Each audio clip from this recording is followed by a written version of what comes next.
참 예수님 사랑합니다. 네, 함께 가톨릭 교회 교리서를 공부하면서 우리의 믿음이 조금 더 주님 안에서 한 발짝 나가는 시간을 함께 간직하도록 하겠습니다. 지금은 제2장 하느님의 외아들 예수 그리스도를 믿나이다라는 부분에서 그리스도론에 관한 부분입니다.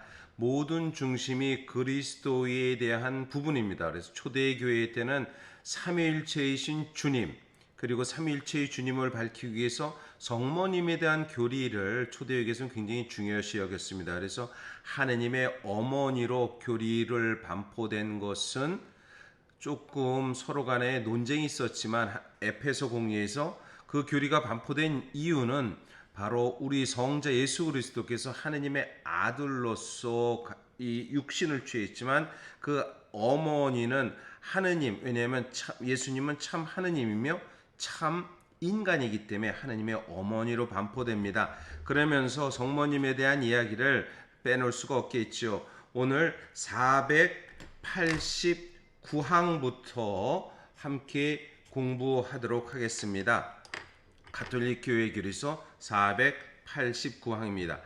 구약의 역사 안에서 마리아의 사명은 거룩한 여인들의 사명을 통해서 예비되어 왔습니다. 먼저 하와는 비록 불순명하였지만 악에게 승리할 후원을 주시리라 약속하였습니다. 창세기 3장 15절에서 이런 말씀이 나옵니다. 창세기 3장 15절에 보면 나는 너와 그 사이에서 내 후손과 그 여자의 후손 사이에 적개심을 일으키리니 여자의 후손은 너의 머리에 상처를 입히고 너는 그의 발꿈치에 상처를 입히리라. 이 말씀은 결국 악에서 승리할 것을 약속하시는 예비된, 즉 하와를 통해서 성모님에 대한 것을 이렇게 약속했고 살아있는 모든 것의 어머니가 되리라고 약속을 이렇게 하십니다. 3장 20절에 사람은 자기 아내의 이름을 하와라 하였다. 그가 살아있는 모든 것의 어머니가 되었기 때문이다. 모든 것의 어머니로서 약속을 받습니다. 이 약속 덕분에 사라는 늙은 나이에도 아들을 잉태하게 되고 하느님께서는 당신이 약속을 성실하게 지킨다는 것을 보여주시려고 인간의 모든 기대와는 달리 무능하고 약한 사람들로부터 여겨지는 여인들, 사무엘의 어머니 한나, 드보라, 룻, 유딧, 에스테라와 다른 많은 여인들을 선택합니다. 보면 아주 약한 여인들을 선택해서 이렇게 드러난다는 것입니다. 특별히 사무엘 상권 1장을 한번 보시면 사무엘 상권 1장을 제가 이렇게 보도록 하겠습니다. 사무엘 상권 1장에 바로 여기에 1장 2절입니다. 그에게는 아내가 둘이 있었다. 한 아내의 이름은 한나이고 다른 아내의 이름은 프리난이었다. 프리난에게는 아들이 있었지만 한나에게는 아들이 없었다. 즉 아들이 없어서 슬퍼하고 어려울 때 그 아이를 낳기 어려운 여인에게 아들을 낳아서 한나는 사무엘의 예언자 사무엘을 이렇게 낳게 되는 것입니다. 마리아는 신뢰로 주님께 구원을 바라고 받는 주님의 비천한 가난한 사람들 가운데서 빼어난 분이십니다.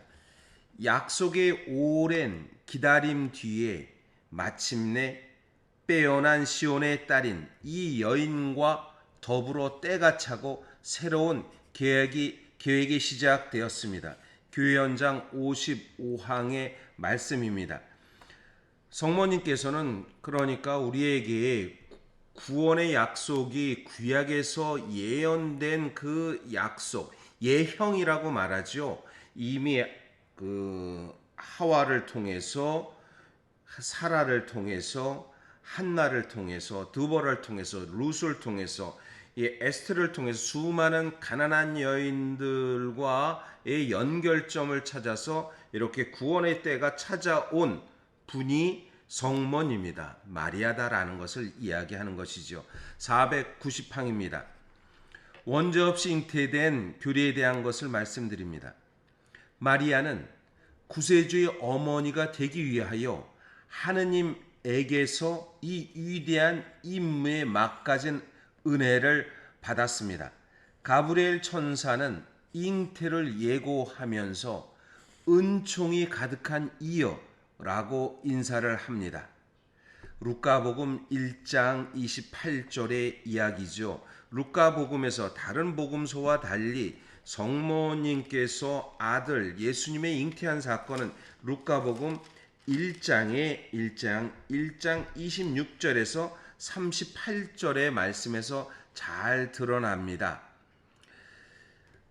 한번 조금 길지만 그래도 성경 말씀을 통해서 우리의 믿음을 더 굳건히 한다는 마음을 간직하고 1장 26절에서 38절까지 봉독하도록 하겠습니다. 여섯째 달에 하느님께서는 가브리엘 천사를 갈릴레아 지방 나자렛이라는 고을로 데려 보내시어 다윗 집안의 요셉이라는 사람과 약혼한 처녀를 찾게 하셨다. 그 처녀의 이름은 마리아였다. 천사가 마리아의 집에 들어가 말하였다.